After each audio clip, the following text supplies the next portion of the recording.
Olá, hoje a gente vai mergulhar fundo aqui numa história longa, né? A da Igreja Católica, com base no material que a gente recebeu. Opa, olá.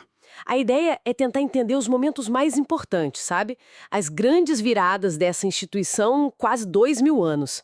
Vamos lá tentar desembrulhar isso. Com certeza, é uma viagem fascinante, né? Porque a história da igreja se mistura muito com a história do Ocidente. Totalmente. E olhar para esses pontos-chave ajuda a sacar não só como ela evoluiu, mas o impacto que ainda tem hoje, né? Exato. Bom, tudo parece que começa lá atrás, século I. Jesus e aí os apóstolos espalhando a mensagem. Isso. Figuras como Pedro, que é visto como o primeiro papa, né? E Paulo foram essenciais, mesmo com toda a perseguição que rolava no Império Romano. Uma base construída na dificuldade mesmo. Exatamente. E assim, foi uma época bem complicada para eles. Mas aí vem um momento crucial no século IV. Sei. Primeiro tem o Édito de Milão, lá por 313 com o Constantino. Isso, liberou geral para o cristianismo. Ah, sim, legalizou tudo, né? Isso, legalizou. E não demorou muito para virar a religião oficial do Império.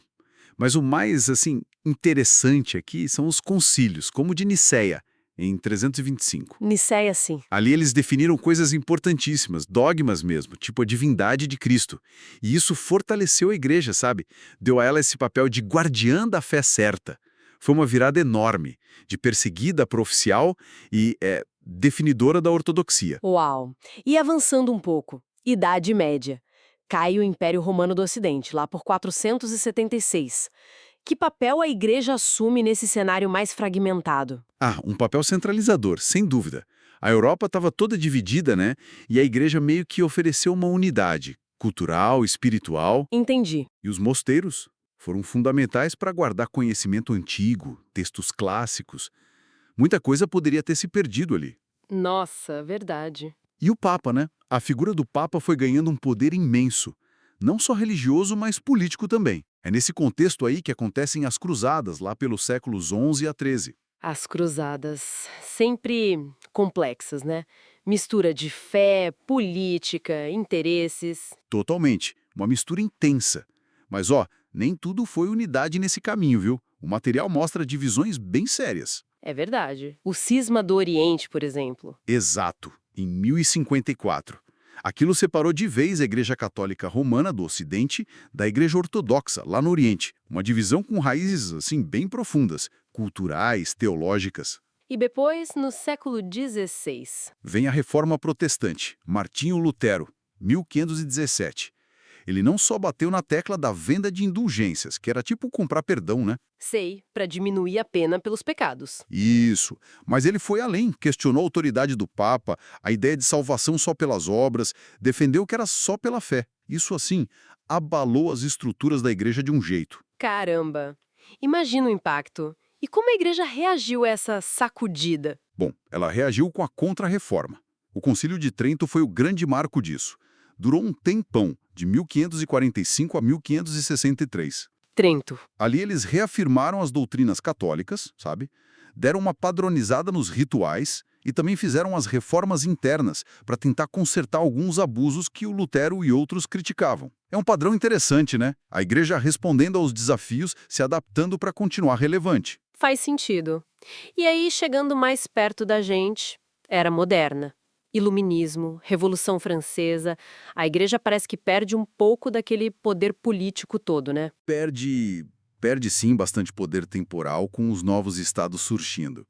A resposta da igreja, em parte, foi focar mais na autoridade espiritual, doutrinária. Uhum. Tipo a proclamação do dogma da infalibilidade papal, lá no Primeiro Concílio Vaticano, em 1870. Dá para ver como uma tentativa de centralizar a liderança num tempo de muita mudança e questionamento. Entendi. E no século XX, teve alguma grande tentativa de se modernizar mais, de se abrir? Teve o Concílio Vaticano II, de 1962 a 65. Foi um marco gigantesco de modernização. O Papa João XXIII queria um ajornamento, uma atualização mesmo. E o que mudou na prática? Muita coisa. A missa, por exemplo, deixou de ser só em latim e passou para as línguas locais. Isso aproximou demais os fiéis da liturgia, sabe? Nossa, imagino. E teve uma abertura bem maior para o diálogo com outras religiões, um reconhecimento do papel dos leigos. Foi um esforço bem consciente de reconectar a igreja com o mundo moderno. Puxa, olhando agora para o nosso século, o 21. Como essa história toda, essas idas e vindas, ecoam nos desafios de hoje? Olha, a igreja continua lidando com questões bem complexas, né? A crise dos abusos sexuais, por exemplo, foi e é devastadora. Exigiu respostas muito duras e reformas difíceis. Sim, um ponto muito sensível. E tem a secularização, né? A religião perdendo espaço na vida pública e privada em muitos lugares.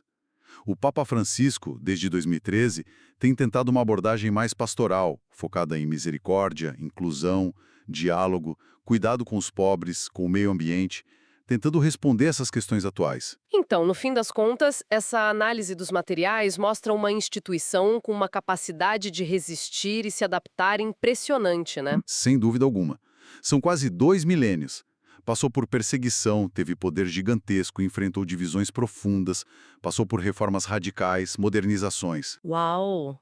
Mostra uma capacidade incrível de influenciar a história e, ao mesmo tempo, ser influenciada por ela, se adaptando sempre. Fica então uma reflexão pra gente, né? Vendo toda essa capacidade de mudança ao longo dos séculos, quais serão as próximas grandes transformações ou os desafios mais pesados que vão moldar o futuro da Igreja Católica? É algo para a gente pensar. Exatamente. Bom, por hoje é isso. Até a próxima. Até!